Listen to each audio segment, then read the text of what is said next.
Hello everyone and welcome to आपका अपना YouTube channel RPSC Adda. Students, आप सबके लिए हमने एक व्हाट्सएप कम्युनिटी ग्रुप ज्वाइन बना कर रखा है, जिसकी लिंक आपको डिस्क्रिप्शन बॉक्स में गिवन है। स्टूडेंट्स ने बहुत सारों ने तो इस ग्रुप में ज्वाइन कर रखा है, क्योंकि बूस्टर सीरीज के लिए हम आपको रेगुलरली इसी ग्रुप पर होमवर्क क्वेश्चंस पोस्ट कर रहे हैं, जो कि every day at 11 AM and at 12 AM live आपको जनरल पेपर और कॉमर्स के लिए रेस्पेक्टिवली सेशंस आपके लिए चल रहे हैं। जिन भी स्टूडेंट्स ने अभी तक अपने लिए क्रिएट की गई इस फैसिलिटी का फायदा नहीं उठाया है, जल्दी ही कर लीजिए और हमारे इस ग्रुप को ज्वाइन कर लीजिए, ताकि हम आपके लिए जो भी एक्टिविटीज कर रहे हैं वो आप तक बिल्कुल सही समय पर पहुंच पाए।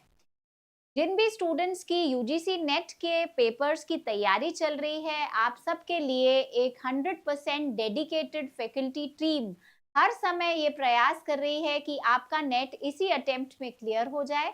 तो आप लोग अपनी तैयारी में लगे रहिए और हम आपको मेंटोर करने के लिए अपनी तैयारी आपके साथ में कंटिन्यू कर रहे हैं। आप देख सकते हैं कि यूजीसी नेट कॉमर्स और मैनेजमेंट में आरपीएससी अड्डा ने बहुत ही प्रॉमिसिंग रिजल्ट्स दिखाए हैं। साथ ही अलग अलग स्टेट्स के जो भी एग्जाम्स चल रहे हैं, वहां पर आप ये अंदाजा लगा सकते हैं कि फैकल्टी टीम की कितनी जबरदस्त मेहनत है, जिसके पीछे ये इतने अच्छे रिजल्ट्स एकॉर्ड हुए हैं। यूजीसी नेट कॉमर्स में अपियर करने वाले विद्यार्थियों के लिए ₹2,999 के पैकेज पर हमारा कोर्स अवेलेबल है। आप एप्लीकेशन से इस कोर्स को परचेज कर सकते हैं। कोर्स की खासियत ये है कि ये आपको बाइलिंगुअल मिलेगा, दोनों ही लैंग्वेजेस में मिलेगा। ई बुक्स आपके साथ में रहेंगी, नोट्स आपको प्रोवाइड होंगे और साथ ही अगर आप किसी भी तरीके का आफ्टर सेल सपोर्ट चाहते हैं तो वो भी आपको अवेलेबल है। साथ ही स्टूडेंट्स, आपके लिए पिछले सालों के क्वेश्चंस की एक लगातार आने वाली श्रृंखला बनाई गई है। वीडियो सॉल्यूशन के साथ आपको 1000 एमसीक्यूज यूनिट वाइज मेथड के साथ में अवेलेबल हैं एट ₹499। जल्दी ही इस ऑफर को एक्सेप्ट कर लीजिए, हमारी इस सीरीज को परचेज करिए, ताकि आपकी प्रेपरेशन बहुत ही प्रोफाउंड हो पाए। स्टूडेंट्स, अगर आप किसी भी टेक्निकल प्रॉब्लम को फेस कर रहे हैं या फिर आपको कोई और इशू है, कोर्स रिलेटेड परचेज करने में आपको डिफिकल्टी आ रहा है, तो हेल्पलाइन नंबर्स आपके सामने हैं। बिटवीन 9 AM टू 5 PM आप इन हेल्पलाइन नंबर्स पर कांटेक्ट कर सकते हैं और अपनी किसी भी प्रॉब्लम का आप सॉल्यूशन हमारे टेक्निकल एक्सपर्ट से ले सकते हैं। यूजीसी नेट के विद्यार्थियों के लिए एक सेपरेट टेलीग्राम चैनल बनाया गया है, जिसका लिंक डिस्क्रिप्शन बॉक्स में अवेलेबल है। इस पर्टिकुलर चैनल के द्वारा हम रेगुलर कोर्स ऑफ एक्शन में आपको काफी सारी फैसिलिटीज प्रोवाइड करते हैं, जैसे गवर्नमेंट एग्जाम के बारे में वैकेंसी अपडेट्स। साथ ही आपका एक लाइव क्विज अभी इस पूरे मंथ ऑफ जुलाई में कंडक्ट किया जा रहा है, जो कि आपको every day eight 5 PM 10 questions का सेट पोल करने के लिए दिया जाता है। आप क्विज करते हैं और आपको आपका रिजल्ट भी जनरेट होता है, जिसके माध्यम से आप अपनी तैयारी को सेल्फ इवैल्यूएट कर सकते हैं। मैं ये मानती हूँ कि आप सब ने अभी तक हमारा यूट्यूब चैनल सब्सक्राइब कर लिया होगा, लेकिन अगर नहीं किया है तो अभी भी देरी नहीं हुई है। जल्दी ही सब्सक्राइब कर लीजिए, ताकि आपको सारे जरूरी नोटिफिकेशन, सब जरूरी वीडियोस जिनका गोल आप ही की तैयारी के लिए आपको आगे बढ़ाना है, वो सब आपको टाइमली मिल सके। तो जल्दी ही सब्सक्राइब कर लीजिए। आज के हमारे सेशन की हम बिगनिंग करते हैं और जो टॉपिक आपके आज के कॉन्सेप्ट बिल्डिंग के लिए सिलेक्ट किया गया है, वो एक बहुत ही ज्यादा अच्छा और एंश्योर्ड टॉपिक है, जो कि है parametric and non parametric test. देखिए, ये जो पर्टिकुलर कॉन्सेप्ट है, ये आपका सोर्स हो रहा है business statistics and research methods वाले आपके यूनिट में से, और ये इस पर्टिकुलर सेगमेंट में से आप डेफिनेटली अपने पास में नहीं करते भी 2 से 3 एमसीक्यूज तो 100% आप एक्सपेक्ट कर ही सकते हैं कि वो आपके पास में आएंगे। ये पर्टिकुलर जो आपका डायग्राम है, जो आपके कॉन्सेप्ट को डिनोट कर रहा है, इसमें एक चीज बिल्कुल क्लियरली आपको देखने मिलती है, और वो है कि पैरामेट्रिक टेस्ट का डायग्राम कुछ इस तरीके से जाता है और नॉन पैरामेट्रिक का जो डायग्राम है वो थोड़ा सा अनइवन जाता है। अब हम एक बार इसी अपने बैकग्राउंड के साथ कि ये इस तरीके का सिमेट्रिकल डायग्राम और ये ऐसा वेवी सा डायग्राम क्यों है, उसके साथ हम आज अपना कॉन्सेप्ट बिगिन करते हैं। सबसे पहले है कि पैरामेट्रिक टेस्ट होते क्या हैं। तो पैरामेट्रिक टेस्ट आपका स्टैटिस्टिक्स में एक बहुत बड़ा पार्ट या फिर रेलेवेंस होल्ड करता है। कैसे करता है उस पर थोड़ी सी चर्चा करेंगे। सांख्यिकी में एक पैरामेट्रिक प्रशिक्षण एक प्रकार की परिकल्पना है या एक तरीके की सोच है जो किस बात पर बात करती है, जो ये आपको हेल्प करता है कि आप क्या करें, कुछ एक कैलकुलेशंस करके आप एक रिजल्ट तक पहुंचने की कोशिश करें।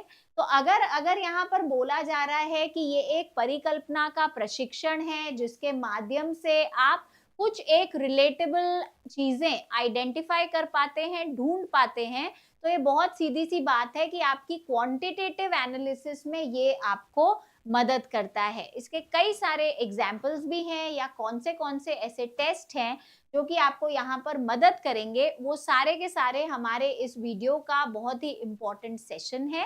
देखिए, जो भी स्टूडेंट्स पीएचडी स्कॉलर्स हैं या आगे पीएचडी करने के इच्छुक हैं, नहीं भी हैं, तो ये यूजीसी नेट का एक ऐसा टॉपिक है जो कि आपको क्या करेगा, 100% मदद करेगा अपने परफॉर्मेंस को बढ़ाने के लिए।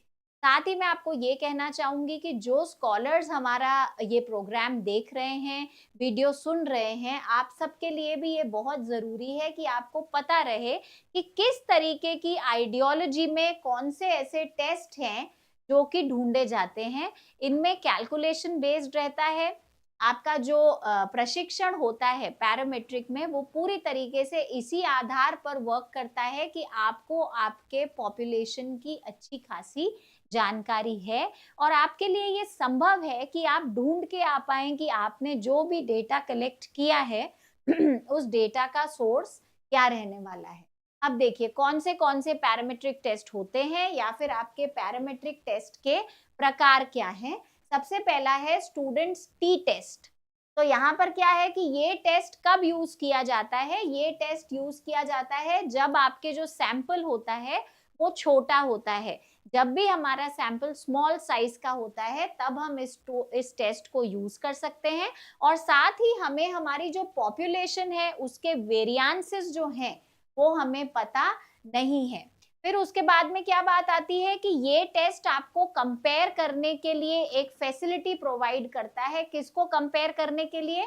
Comparison between two means and proportion of small independent samples and between the population means and sample means. यानी कि ये टेस्ट आपको ओवरऑल 3 पैरामीटर्स पर मदद करता है।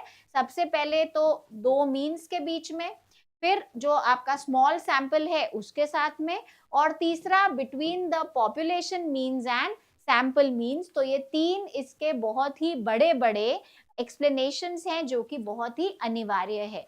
दूसरा टेस्ट जो अपने आप को पैरामेट्रिक कैटेगरी के अंदर लेकर के आता है वो है आपका सैंपल टी टेस्ट। इस टेस्ट के माध्यम से वापस से कंपैरिजन संभव है। अब वो कंपैरिजन किसका है? Comparison between the specified value and mean of single group of observations is done. एक सिंगल ग्रुप ऑफ ऑब्जर्वेशंस है, उसके बीच में जब आपको मीन के आधार पर कंपैरिजन करना है तो आपके लिए जो चॉइस ऑफ टेस्ट होता है वो होता है sample t test. Next test आपका है unpaired two sample t test. तो ओवरऑल ये कह सकते हैं कि टी टेस्ट की सारी श्रृंखला आपकी पैरामेट्रिक टेस्ट का ही एक सब पार्ट है या फिर उसी का ही एक ऑफशूट है, उसी से ही इंस्पायर्ड एक पूरा का पूरा सेगमेंट है। अब बात आती है unpaired two sample t test. इसमें क्या है कि इस तरीके का टेस्ट कब यूज होता है? जब आपको 2 मीन कंपेयर करनी है 2 अलग अलग इंडिपेंडेंट सैंपल्स की। जो दोनों सैंपल्स हैं वो अपने आप में क्या है? इंडिपेंडेंट है, यानी एक का प्रभाव दूसरे के प्रभाव के आधार पर डिपेंडेंट या फिर निर्भर नहीं है। ये सैंपल्स अब कहाँ से आते हैं? नॉर्मल पॉपुलेशन से आते हैं, लेकिन जो इनके वेरिएंसेस होंगे वो या तो सेम होंगे उनके, या फिर आपको अननोन वेरिएंसेस मिलेंगे, यानी कि आप उनके वेरिएंसेस के बारे में कुछ भी जानते नहीं है। टी टेस्ट की ये तीनों श्रेणी उसी से ही इन्फ्लुएंस्ड है, इसलिए जो कोर आइडिया रहेगा वो आपका वो ही रहेगा, उसके बाद ये आपके चेंज होंगे। नेक्स्ट टेस्ट है paired two sample t test. Paired data के अंदर जब आपको मीन का कंपैरिजन करना होता है तो वो कहाँ से आएगा, सिंगल सैंपल से आएगा। वहां पर आप जिस टेस्ट को लगा पाएंगे वो होगा the paired sample t test. कब, पेयर्ड डेटा के ऑब्जर्वेशंस के अंदर ये चीज आपकी यूज की जाती है। अगला टेस्ट जो बहुत ही प्रोमिनेंटली रिसर्च में यूज होता है और जो नॉन पैरामेट्रिक डेटा के ऊपर ही आधारित है वो है आपका एनोवा। एनोवा का फुल फॉर्म भी एग्जाम में कई बार मैंने देखा है, पूछा गया है, एनालिसिस ऑफ वेरिएंस। इसे कब यूज किया जाता है, इसको यूज किया जाता है जब मीन वैल्यूज का जो डिफरेंस है ना वो दो ग्रुप्स के ज्यादा का गिवन है। तो ऐसी सिचुएशन में हमारे पास में आइडेंटिफिकेशन होना चाहिए कि कौन से टेस्ट की एप्लीकेबिलिटी किस कंडीशन के ऊपर आधारित है। तो आपके पास में है कि एनालिसिस ऑफ वेरिएंस या फिर अनोवा कब यूज होता है, जब दोनों की मीन वैल्यूज का जो डिफरेंस है वो दो ग्रुप से ज्यादा का हमारे पास में गिवन है। तो उसे फिल्टर करने के लिए, उसे लेकर के आने के लिए आप अनोवा यूज करते हैं। नेक्स्ट टेस्ट आपका है वन वे अनोवा। ये वापस से एनोवा का ही एक एक्सटेंडेड या फिर बढ़ा हुआ एक्सप्लेनेशन है।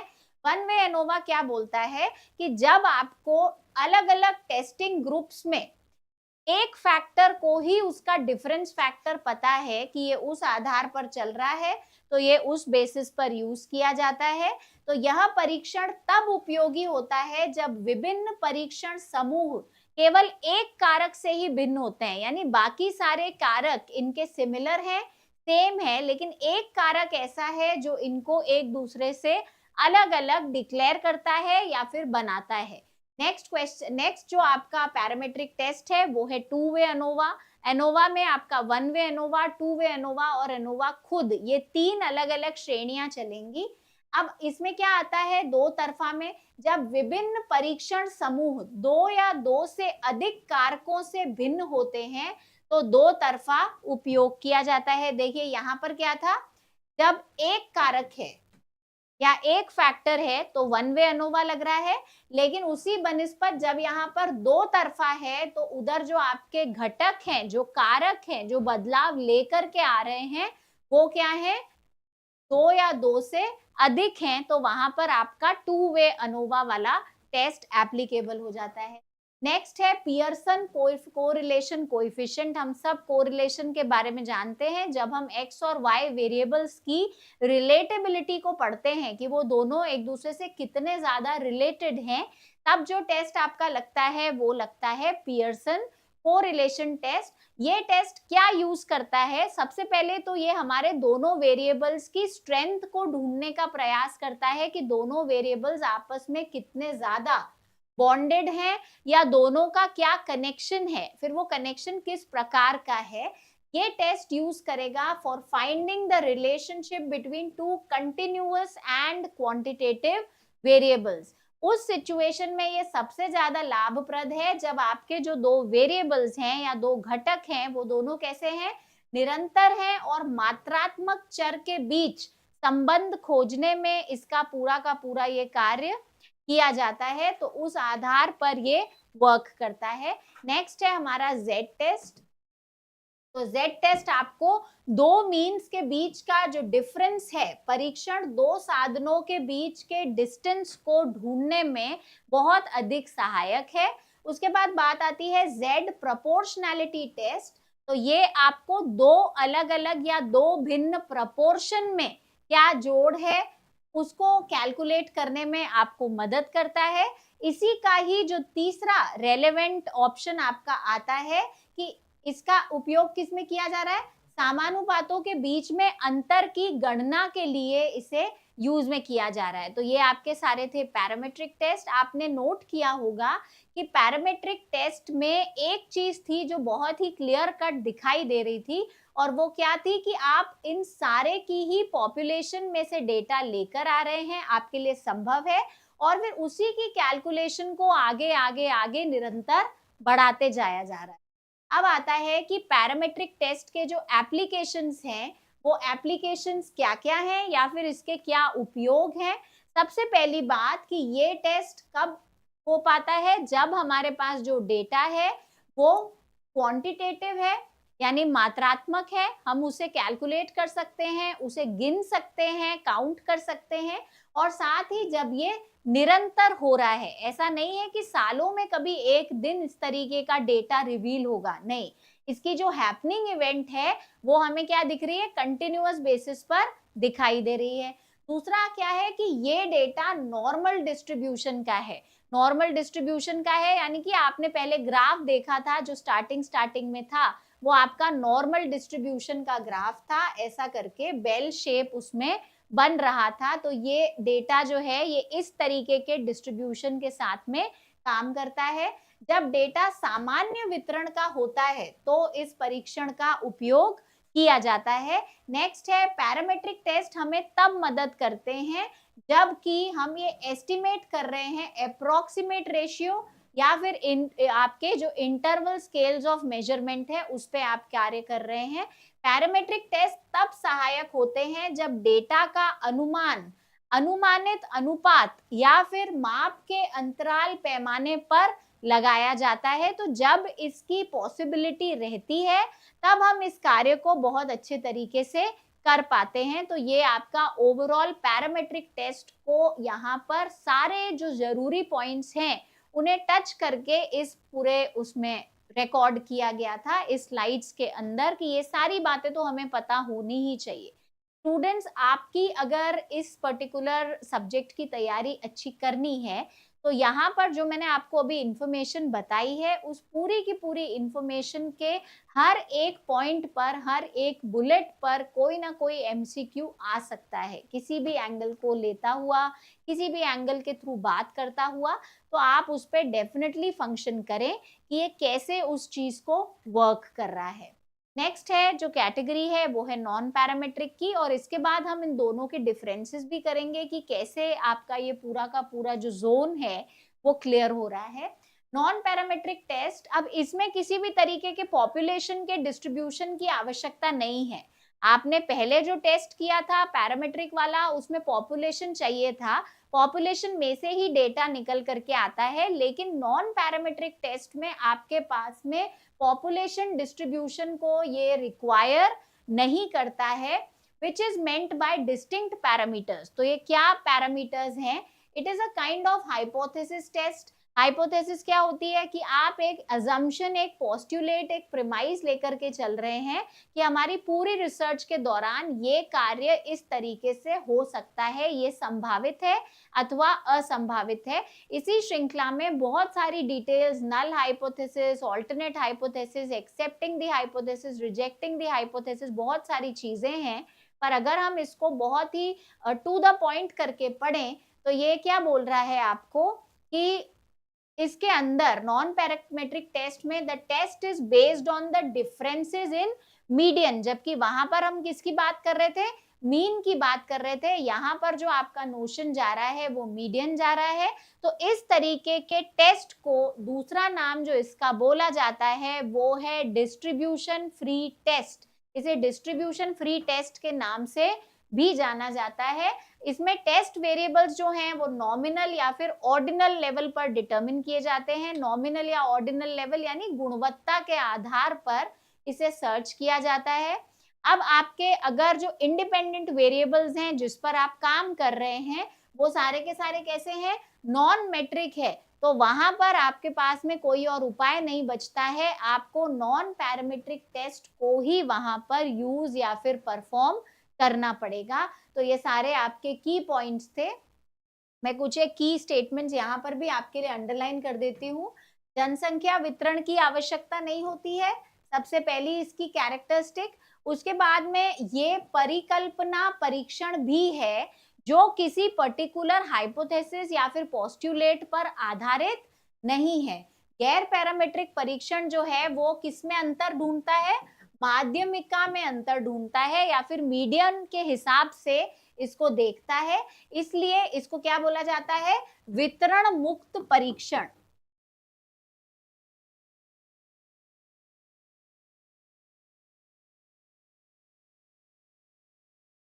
ठीक है। और इसमें आपको क्या ध्यान रखना है, एक चीज और है कि अगर आपका जो चर हैं, जो घटक हैं, वो गैर मेट्रिक हैं, यानी कि आप उनको प्रॉपरली काउंट नहीं कर सकते हैं, तो वहां पर खास तौर पर आपको क्या करना पड़ेगा, नॉन पैरामीट्रिक को ही आपको यूज में लेना पड़ेगा। अब आते हैं कि कौन से प्रकार हैं नॉन पैरामीट्रिक टेस्ट के। इन सारे ही प्रकारों में जो आगे हम पढ़ेंगे ना कि क्या इसकी खास फीचर्स हैं या क्या इसके यूजेस हैं, वो सारे इन सभी टेस्ट पर एज इट इज एप्लीकेबल है।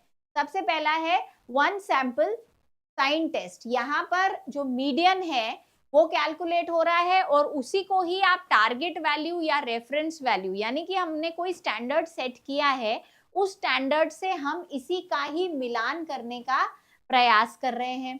अब वापस से जो आपका नमूना संकेत परीक्षण है, जो अभी हमने देखा, जनसंख्या के माध्यिका की गणना की जाती है और लक्ष्य मूल्य या संदर्भ मूल्य से इसी की तुलना की जाती है। सेकंड है sample Wilcoxon signed test. Sample Wilcoxon signed test. अब इस टेस्ट के द्वारा भी आप अपने पॉपुलेशन का जो मीडियन है, सबसे पहली स्टेप वही रहेगी कि आप उसी को कैलकुलेट करेंगे और उसी का फिर कंपैरिजन होगा टारगेट वैल्यू के साथ में। लेकिन जो डेटा यूज होगा इसमें वो कहां से आएगा, सिमेट्रिक डिस्ट्रीब्यूशन के आधार पर उस डेटा को निकाला जाएगा या फिर ढूंढा जाएगा। तो आपके इस टेस्ट में भी जो जनसंख्या की माध्यिका है वो ही आपका आधार बनती है। नेक्स्ट है फ्राइडमैन टेस्ट। तो फ्राइडमैन टेस्ट क्या करता है, difference of the groups having an ordinal dependent variable is calculated। ये केवल और केवल किस डेटा के संदर्भ में यूज होगा, कंटिन्यूअस डेटा के संदर्भ में ही ये जो आपका फ्राइडमैन टेस्ट है वो यूज होता है या फिर काम में लिया जाता है। तो इस आधार पर ये टेस्ट भी आपके लिए, अगर आप नॉन पैरामीट्रिक डेटा का यूज कर रहे हैं अपनी रिसर्च के अंदर, तो बहुत बहुत वैल्यूबल है। नेक्स्ट है गुडमैन क्रुश्कास गामा टेस्ट। अब ये एक ग्रुप टेस्ट है और ये स्ट्रिक्टली किसके लिए काम करेगा, आपके रैंक्ड वेरिएबल्स के लिए ये काम करेगा। तो यह समूह परीक्षण है जिसका उपयोग रैंक किए गए चरों के लिए ही खास तौर से किया जाता है। नेक्स्ट है क्रुश्कल वॉलिस टेस्ट। तो ये टेस्ट कब होता है, जब आप क्या कर रहे हैं, दो या दो से अधिक मीडियन यूज कर रहे हैं और वो सारे ही मीडियन एक दूसरे से भिन्न हैं, आपके पास में सेमनेस नहीं है। तो यहाँ पर वापस से रैंक्स का यूज किया जाता है ताकि हम डेटा पॉइंट्स को अच्छे तरीके से समझ सकें या फिर पढ़ सकें। नेक्स्ट है द मान कैंडल ट्रेंड टेस्ट। ये आपको क्या करता है, टाइम सीरीज के डेटा में ट्रेंड्स को फाइंड आउट करने में आपकी मदद करता है और ये भी उन सारी रिसर्च थीसिस के लिए बेहद उपयोगी साबित होगा जो कि क्या है, टाइम सीरीज के ऊपर ही आधारित है। नेक्स्ट है आपका मान विटने टेस्ट। मान विटने टेस्ट क्या करता है, दो इंडिपेंडेंट ग्रुप्स में इसको सबसे ज्यादा यूज में लिया जाता है और कंडीशन इस टेस्ट को यूज करने की क्या होती है कि जो आपके डिपेंडेंट वैल्यूज हैं वो कंटिन्यूअस या फिर ऑर्डिनल होनी चाहिए, कि आश्रित मान निरंतर या फिर आपका क्रमिक रूप से आगे बढ़ते जाना चाहिए। अगर ये दोनों ही कंडीशंस आपकी फुलफिल हो रही हैं तो फिर हम अपना मान विटने टेस्ट को यूज में ले सकते हैं। नेक्स्ट है Mood's median test. This test is used when there are two independent samples. जब दो इंडिपेंडेंट सैंपल्स होते हैं तब इस टेस्ट को यूज किया जाता है। देखिए सारी चीजों में जो सबसे अहम बात थी वो थी कि नॉन पैरामीट्रिक टेस्ट आपका किस पर कर रहा है, माध्यिका के ऊपर परीक्षण कर रहा है, तो उसको जरूर ध्यान रखना है। नेक्स्ट है स्पीयरमैन का रैंक कोरिलेशन। ये भी हमने पहले कोरिलेशन के अंदर पढ़ रखा है कई सारी क्लासेस में। स्पीयरमैन का रैंक कोरिलेशन क्या कहता है कि ये दो सेट्स ऑफ डेटा में आपको कंपैरिजन करने में मदद करता है और जो पूरी तरीके से क्या है, आप ये कह सकते हैं कि ये डेटा क्या है, रैंक बेस्ड है, जैसे दो जजेस ने रैंक्स दिए या कुछ इस तरीके से।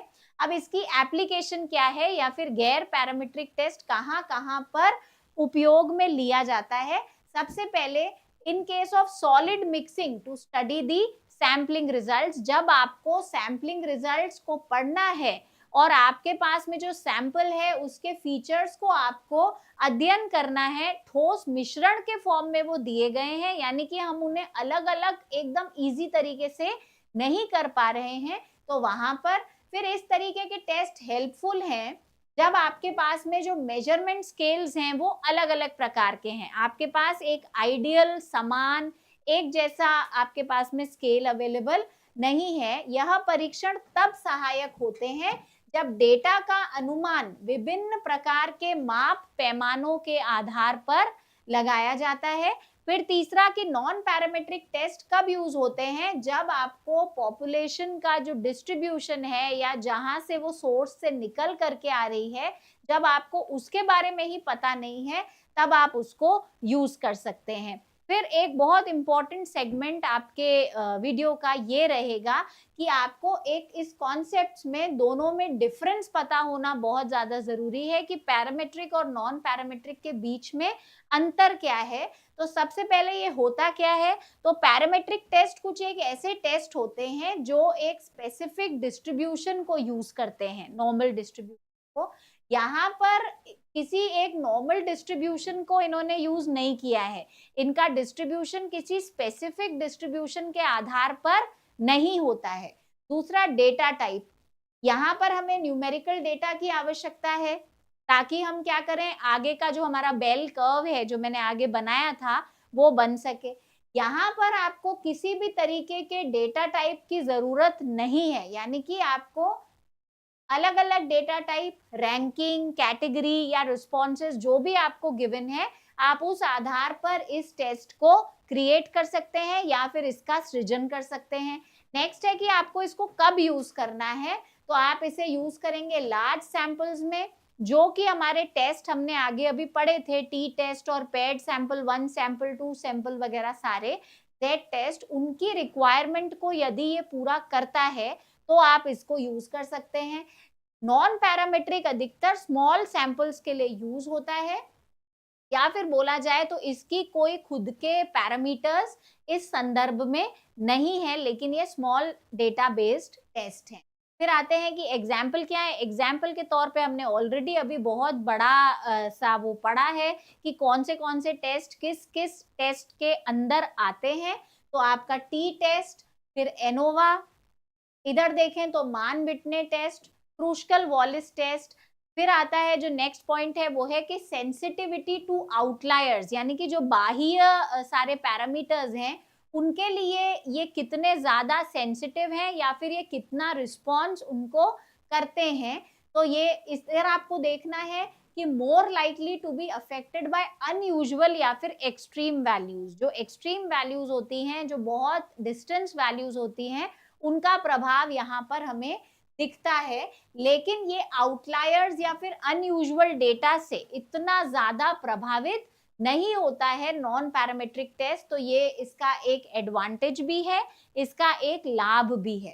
नेक्स्ट है टिपिकल यूज ऑफ केसेस, कि कौन से केसेस हैं जो टिपिकल इन्हीं में ही कार्य करेंगे। तो सबसे पहले measuring the average growth of plants in different fertilizers, वो केवल पैरामेट्रिक यूसेज में जाएगा। Comparing average blood pressure levels between different age groups, तो ये दोनों के दोनों एग्जाम्पल आपको क्लियर बताएंगे कि ये क्या हो जाएगा, डेटा बेस्ड हो जाएगा। तो हमने पहले भी ये चीज पढ़ी, पैरामेट्रिक टेस्ट वो टेस्ट होंगे जो कि आपको क्या कर रहे हैं, पॉपुलेशन से निकल के आ रहे हैं और जिसमें आपके लिए गणना करना बिल्कुल इजीली संभव है। अब नॉन पैरामेट्रिक के कोर केसेस देखते हैं जो केवल नॉन पैरामेट्रिक के आधार पर ही होंगे। एक तो रैंक्स आपने अभी अभी देखा था स्पीयरमैन रैंक कोरिलेशन के अंदर, ranking preferences for different brands, कि लोग अलग अलग प्रेफरेंस, जो ब्रांड प्रेफरेंसेस हैं उनको क्या क्या रैंक देते हैं। फिर comparing ordinal data like satisfaction levels, happy, neutral, unhappy, तो उस सारे केसेस में आपके पास में नॉन पैरामेट्रिक टेस्ट का ही एकमात्र सहारा बचता है।